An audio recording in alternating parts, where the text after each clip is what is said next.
Recently, we have been spending time discussing heart health here on Daytime, and we've learned that a healthy diet, low in fat, exercise are two important ways to cut your risk of heart disease. But have you ever thought about the role that salt plays in your heart health risk? Our guest today is a cardiovascular surgeon from Springfield Regional Medical Center and the author of a book, Salt Kills, and it looks at the potentially deadly role that salt plays in our diet. And joining me today is Dr. Surendranath Neravetla, and he is here from Springfield. Doctor, nice to have you here. Thank you, Gail, for having me on the show. And I was telling you before we came on the air, I am a heart disease survivor. I had no idea how much of a risk that salt adds to not just people who already have heart disease, but as a prevention. You're absolutely right. As you just pointed out in the very beginning, for years we've been telling people, do exercise, don't smoke, and don't eat animal fats. Three main reasons why you get heart disease. But when I went to India to visit my folks recently, I found out just about everybody my age and older has heart disease and other problems just like we have here, except they don't smoke and they don't eat animal fats like we do here. And then I found out by digging through the research that salt is the largest and by far the most widely ignored and also the most easily preventable cause of health problems. And that's how I ended up writing the book to explain it. This is interesting in the fact that you think you're the first one who's really written a book about the fact that salt can be so deadly, and that we really have been ignoring this for so long. Well, we know for a long time salt causes high blood pressure. Add salt to your food, you get high blood pressure. More salt you add, higher the blood pressure goes. But high blood pressure alone is not just a simple pesky problem. You can take one or two pills and forget about it. High blood pressure alone hurts millions of people by causing heart attacks, strokes, and kidney problems. That's just for starters. There's much more to it. What made you decide that this was an important book to write?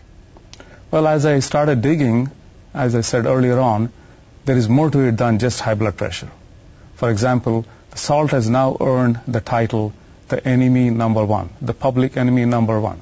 The reason for that is it hurts you in so many different ways you never thought about. For example, osteoporosis.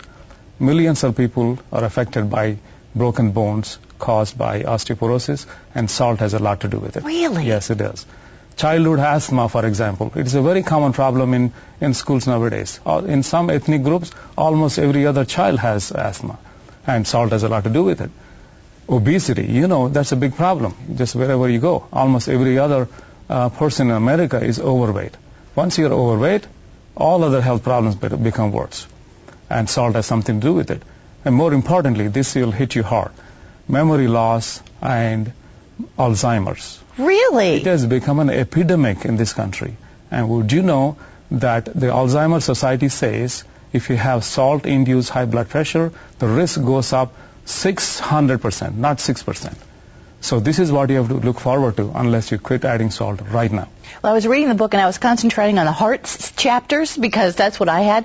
And I did notice that there were many other maladies that salt contributes to. But my question to you is, it's not just about putting salt on our food. How do we as consumers know how to cut the salt in just the foods that we buy? Because there's sodium in everything as a preservative.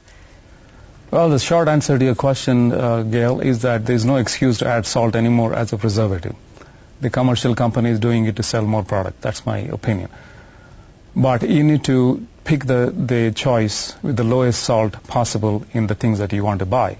But you also need to know that 80% of the excess salt we consume actually comes from preserved foods and processed foods, not that you're just adding it on the table. Right. So you have to be a good consumer and read labels, right? Yes, you do have to be a good consumer and read labels. The most interesting part about Salt Kills, besides the fact that it offers this new information, is that it's information for the everyday person. This is not a medical journal. This is for every folk. You're absolutely right, Gail. I want to just make one point here. We took the medical information from thousands of publications and simplified into eye-catching illustrations, easy to understand language, and simple analogies to explain how many different ways salt hurts you. I'll give you one example. Here is a graph show you to focus you on prevention. This guy here is mopping the wet floor without turning off the leaky faucet. Now in this analogy, the mop is the pills that we take. Unless you turn off the leaky faucet, the cause of it, the preventable cause, like salt intake, you're never going to catch up. We want you to turn off this leaky faucet. Don't just depend on the mop and take pills. Well, Doctor, we want folks to know that, yes, this book is available at Amazon.com, and they can find more information on the website that we have on the screen as well. It's a pleasure to have you here. Thank you so much. Thank you very much for having me.